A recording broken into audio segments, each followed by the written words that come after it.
உள்ளாட்சி அரசு செய்தியால் இணைவோம். வணக்கம். உள்ளாட்சி அரசு செய்திகள் வாசிப்பது சரவணன். கோவை சிங்காநல்லூர் சட்டமன்ற தொகுதிக்கு உட்பட்ட பகுதிகளில் உள்ள பொதுமக்களின் அடிப்படை பிரச்சினைகள் தொடர்பாக பொதுமக்களுடன் சென்று மாநகராட்சி ஆணையாளரை கார்த்திக் சட்டமன்ற உறுப்பினர் சந்தித்தார். கோவை சிங்காநல்லூர் சட்டமன்ற தொகுதிக்கு உட்பட்ட பகுதிகளில் மோசமான சாலைகள், குப்பை கூளங்கள் அகற்றப்படாததால் பொதுமக்கள் பெரும் பாதிப்புக்கு உள்ளாகி வருகின்றனர். இந்நிலையில் திமுக மாநகர் மாவட்ட பொறுப்பாளரும் சிங்காநல்லூர் சட்டமன்ற உறுப்பினருமான கார்த்திக் சட்டமன்ற உறுப்பினர் அப்பகுதி பொதுமக்களுடன் கோவை மாநகராட்சி ஆணையாளர் ஸ்ரவன்குமாரை சந்தித்து மனு அளித்தார்.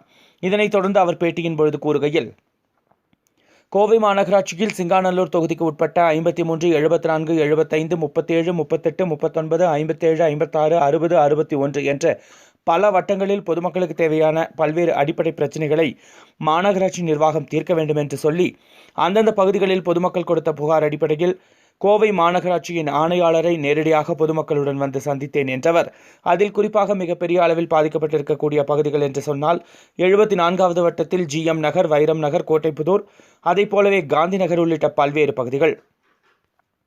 அந்த பகுதிகளில் பொதுமக்களுக்கு தேவையான அடிப்படை வசதிகள் அறவே இல்லாமல் இருக்கிறது. சாலை வசதிகள் இல்லை, மழைநீர் வடிகால் சாக்கடை வசதி இல்லை, தெருவிளக்கு வசதி இல்லை, குப்பைகள் சரியாக எடுக்கப்படாமல் சுகாதார சீர்கேட்டின் இருப்பிடமாக திகழ்ந்து கொண்டிருக்கிறது.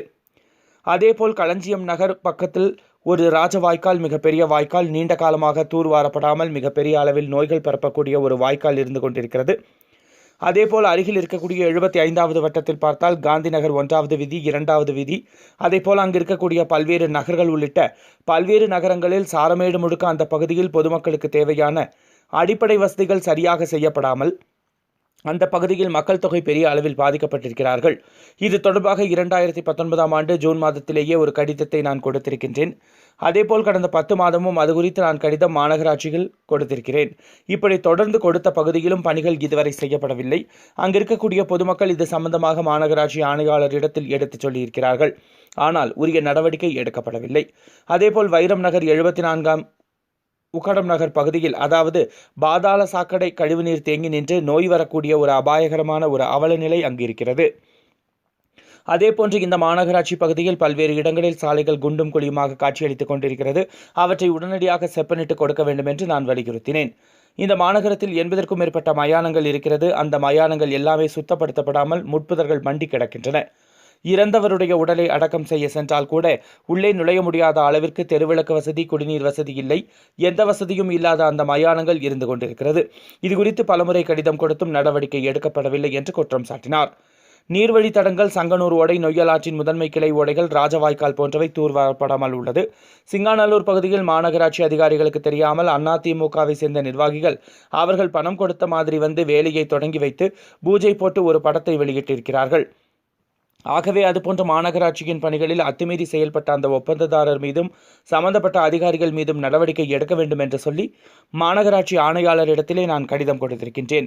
அதேபோன்று தேர்ந்தெடுக்கப்பட்ட சட்டமன்ற உறுப்பினர் என்ற அடிப்படையில் எந்த அரசு விழாக்களுக்கும் மாநகராட்சி நடத்துகின்ற விழாக்களுக்கும் மாநகராட்சி நிர்வாகம் தன்னை அழைப்பது இல்லை என்றும், ஆகவே அழைக்க வேண்டும் என்று சொல்லி நான் சட்ட ரீதியாக விதிகளுக்கு உட்பட்டு நீங்கள் செயல்பட வேண்டும் என்று சொல்லி மாநகராட்சி ஆணையாளருக்கு கடிதம் கொடுத்தேன் என்றும், மாநகராட்சி ஆணையாளர் நடவடிக்கை எடுப்பார், இந்த பிரச்சனைகளுக்கு தீர்வு காண்பார் என்பதை நான் நம்புகிறேன்.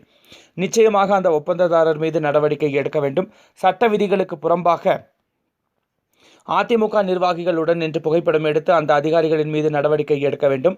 அப்படி இல்லை என்று சொன்னால் நிச்சயமாக கோவை மாநகர் மாவட்ட திராவிட முன்னேற்ற கழகத்தின் சார்பில் விரைவில் மக்களை திரட்டி தொடர் போராட்டம் நடத்துவோம் என்று எச்சரிக்கை விடுத்தார். இந்த சந்திப்பின் போது மாவட்ட பொறுப்புக்குழு உறுப்பினர் நாச்சிமுத்து, பகுதி கழக செயலாளர் SM சாமி, பகுதி கழக பொறுப்பாளர் மார்க்கெட் மனோகரன், பொதுக்குழு உறுப்பினர் மு.ம.ச. முருகன் மற்றும் வட்டக்கழக செயலாளர்கள் உடனிருந்தனர்.